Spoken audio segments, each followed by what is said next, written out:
Hello friends, வீடியோக்கு போறதுக்கு முன்னாடி நீங்க இன்னும் தமிழ் டெக் அண்ட் மிஸ்ட்ரி சேனலை சப்ஸ்கிரைப் பண்ணல அப்படினா கீழ இருக்க ரெட் கலர் சப்ஸ்கிரைப் பட்டனை கிளிக் பண்ணி எங்க சேனலை சப்ஸ்கிரைப் பண்ணுங்க and பக்கத்துல இருக்க பெல் ஐகானை கிளிக் பண்ணுங்க அப்படினா எங்களோட நோட்டிபிகேஷன் உங்களுக்கு உடனுக்குடன் வரும். மனித இனத்தின் தோற்றம் பற்றி இன்று வரை ஆய்வுகள் தொடர்ந்து கொண்டேதான் உள்ளது. இப்படித்தான் நம் மனித இனம் வளர்ச்சி அடைந்தது என்பதை எவராலும் அடித்துக் கூற முடியாது.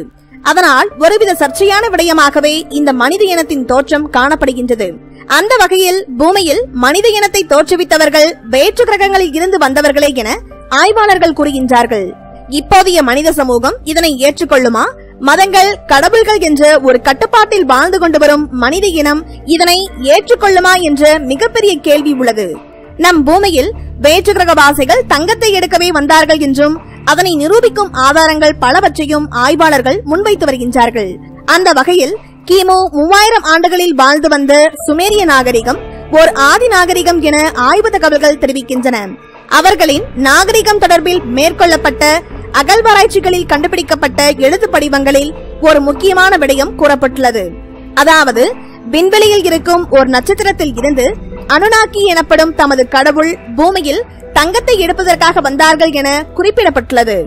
மேலும் அந்த கடவுள் அவர்களை தமது அடிமைகளாக இருக்க வேண்டும் என கட்டளையிட்டதாகவும் அந்த கல்வெட்டில் குறிப்பிடப்பட்டுள்ளது. இந்த தகவல்களை 1976 ஆண்டு சிசாரியா ஸ்டிச்சிங் என்ற ஆராய்ச்சியாளர் ஆங்கிலத்தில் மொழிபெயர்ப்பு செய்து வெளியிட்டார். இந்த அனுநாக்கி என்ற வேற்றுகிரகவாசிகள் நிபுரு என்ற நட்சத்திரத்தில் இருந்து வந்ததாக கூறப்படுகின்றது. அவர்களின் நிபுரு கோள் முற்றிலும் மாசடைந்து விட்டதால் அதனை துப்புரவு செய்வதற்கு அல்லது சீர் செய்வதற்கு அவர்களுக்கு தங்கம் தேவைப்பட்டது. எனவே அயற்கோள்களை ஆராய்ந்ததில் நம் பூமியில் அவர்களுக்கு தங்கத்தை எடுப்பதற்கு பொருத்தமான கோளாக இருக்க நம் பூமியை நாடி வந்தார்கள் என்று கூறப்படுகின்றது. அப்படி பூமிக்கு வந்த அந்த வேற்றுகிரகவாசிகள் ஆரம்ப காலங்களில் பூமியிலேயே தங்கியிருந்து தங்கம் தோண்டும் வேலைகளில் ஈடுபட்டார்கள் என்றும் பின்னர் நாட்கள் செல்ல செல்ல அதிலே இருந்த சிரமங்களை குறைப்பதற்காக மரபணு மாற்றப்பட்டு ஹோமோசாப்பியன்ஸ் என்ற மனிதர்களை உருவாக்கினார்கள் என்றும் கூறப்படுகின்றது. மேலும் அந்த வேற்றுகிரகவாசிகள் ஹோமோ இரக்ஷுகளின் மரபணுவில் செய்த மாற்று பரிசோதனையில் தமது மரபணுவின் கூறுகளையும் இணைத்ததற்கான குறிப்புகள் சுமேரியாவின் களிமண் தகடுகளில் காணப்படுகின்றன. வேற்றுகிரகவாசிகளின் இந்த மரபணு பரிசோதனைக்கு பிறகுதான் ஹோமோசாப்பியன்கள் என்று அழைக்கப்படும் மனிதர்கள் உருவாக்கப்பட்டார்கள் என்று கூறப்படுகின்றது. அதே போல வேற்றுகிரகவாசிகள் மனிதர்களை உருவாக்குவதற்கு முன்பு பல பரிசோதனைகளை மேற்கொண்டுள்ளார்கள். அவர்களுக்கு தேவையாக இருந்தது தங்க சுரங்கங்களில் தங்களுக்காக வேலை செய்யக்கூடிய வலிமையான அடிமைத்தனமான உயிரினம் ஒன்றுதான். முதலில் தங்களையே குளோனிங் செய்வதற்கு முயற்சித்துள்ளார்கள். அதில் உள்ள சிரமங்கள், பாரதூரங்கள் என்பவற்றை நினைவிற்கொண்டு அடுத்து புவையின் 1-2 வலிமையான உயிரினங்களை சேர்த்து தங்களுக்கு தேவையான உயிரினத்தை உருவாக்கியுள்ளார்கள். அப்படியாக தோன்றியவைதான் புராணங்களில் கூறப்படும் ஹைபிரிட் உயிரினங்கள்.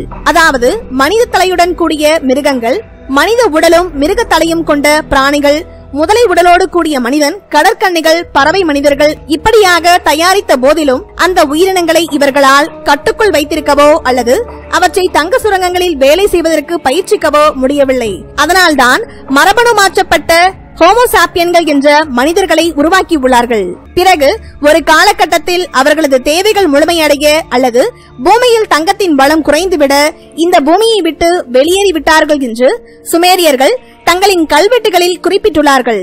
அப்படி வெளியேறுகையில் ஆப்பிரிக்காவில் தங்களால் தோற்றுவிக்கப்பட்ட மனித இனத்திற்கு பூமியில் வாழ தேவையான அறிவையும் பயிற்சியும் கொடுத்துவிட்டு சென்றார்கள் என்றும் கூறப்படுகின்றது. அப்படியாக அனுநாக்கி என்ற அந்த வேற்றுகிரகவாசிகளிடம் இருந்து பெற்ற செல்வங்கள் தான் சுமேரியரின் கட்டிடக்கலை, வானியல் அறிவு, மருத்துவ அறிவு, விவசாய அறிவு, நீர்ப்பாசன முறைகள், சித்திரை எழுத்துக்கள் போன்றவை.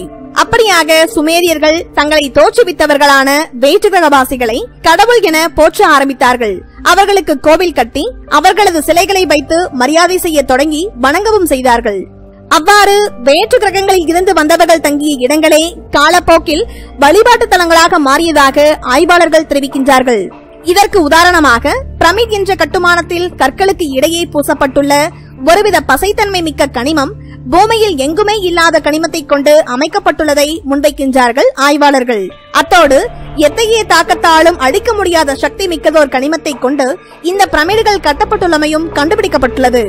இதே போல புராண குறிப்புகள், கதைகள் போன்ற அனைத்துமே கூறுவது நமது கடவுள்கள் வேறு உலகத்தில் இருந்து பறந்து வந்தார்கள் என்பதைதான்.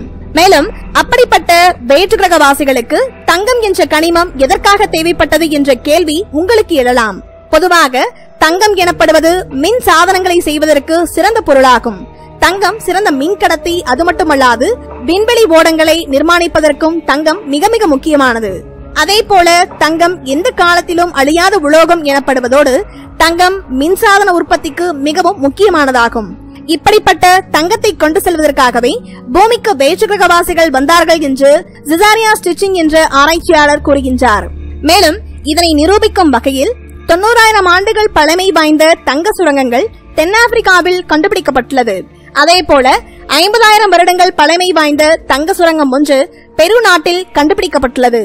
நாகரிகமே வளராத காலத்தில் மனிதன் தங்கத்தை தோண்டி எடுத்தான் என்பது வேடிக்கையான விடயமாக உள்ளது. இதற்கு மற்றொரு உதாரணமாக கூறப்படும் இடம் பெருவில் அமைந்துள்ள நாஸ்கா ஓடுதளம். மனிதர்கள் இன்று வாழாத இந்த இடம் பற்றிய ரகசியம் இன்றும் வெளிப்படுத்தப்படவில்லை. சுமார் 500 சதுர கிலோமீட்டர் பரப்பளவில் அமைக்கப்பட்ட இந்த இடம் 2500 ஆண்டுகளுக்கு முன்னர் அமைக்கப்பட்ட ஒரு விமான ஓடுதளமாகும். அப்போதைய காலகட்டத்தில் மனிதர்களால் இதனை அமைப்பது எந்த வகையிலும் சாத்தியமில்லை.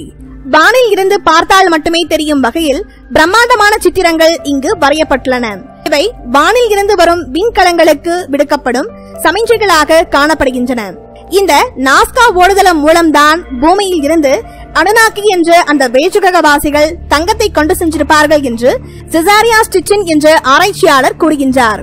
இந்த பிரபஞ்சம் உருவாகிய பின்னர் பல பில்லியன் வருடங்கள் சென்ற பின்னரே நம் பூமி உருவானதாக விஞ்ஞானிகள் தெரிவித்துள்ளார்கள்.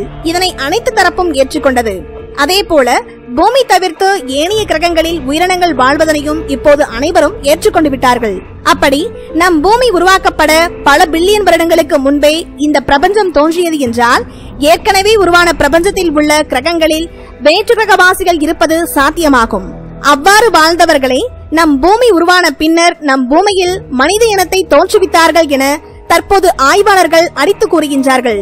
இந்த வீடியோ பத்தின உங்களோட கருத்துக்களை கீழே கமெண்ட் பாக்ஸ்ல மென்ஷன் பண்ணுங்க. கீழே இருக்க ரெட் கலர் சப்ஸ்கிரைப் பட்டனை கிளிக் பண்ணி எங்க சேனலை சப்ஸ்கிரைப் பண்ணுங்க.